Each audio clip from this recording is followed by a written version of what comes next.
Uh, batuk gorengan mulu. Dulu, ada seorang anak kecil biasa, dia suka main dan juga suka jajan. Tapi, tiap pulang sekolah, gorengan, gorengan, gorengan. Ibunya sudah memperingatkan karena dia batuk. Karena ibunya kesal, akhirnya dia dikutuk.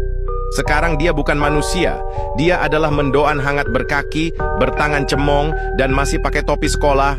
Dia batuk terus, tapi masih lapar. Bagikan ke teman kalian. Jika ada teman kalian yang lagi batuk terus makan gorengan, peringatkan mereka. Jangan sampai mereka menjadi batuk gorengan terus. Takutnya.